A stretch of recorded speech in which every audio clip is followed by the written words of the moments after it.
Merhaba arkadaşlar, kanalımıza hoş geldiniz. Bugün sizlerle Türk televizyon dünyasının genç yaşta parlayan yıldızlarından biri olan Afra Saraçoğlu hakkında özel ve akıcı bir metinle karşınızdayız.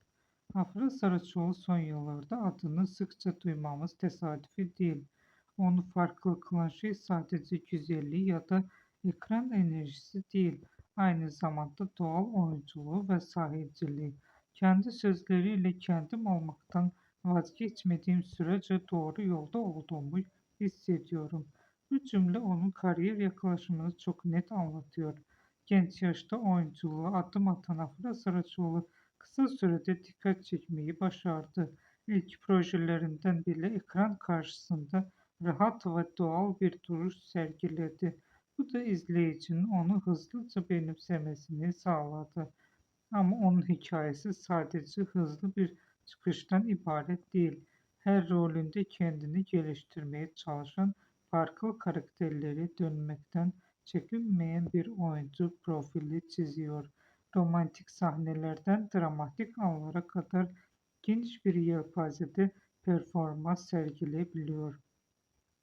Ve belki de en önemli özelliği şu: abartısız yolculuk. İzleyici onu izlerken oynadığını değil, yaşadığını hissediyor. Tabii ki magazin dünyası da onu yakından takip ediyor. Özel hayatı, sosyal çevresi ve projeleri sık sık gündeme geliyor. Ancak o bu ilgiye karşı oldukça dengeli bir tavır sergiliyor. Ne tamamen göz önünde ne tamamen uzak. Kendi çizgisinde ilerliyor. Peki onu bu kadar konuşulur yapan ne?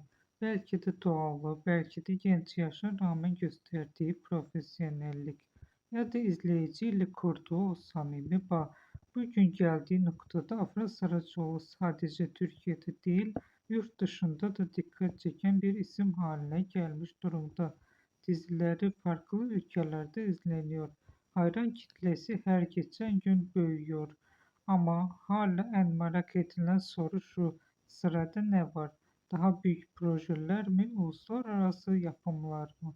Yoksa tamamen farklı bir rol mü? Zaman gösterecek. Ama kesin olan bir şey var: Afra Saraçoğlu ismi uzun süre gündemde kalmaya devam edecek.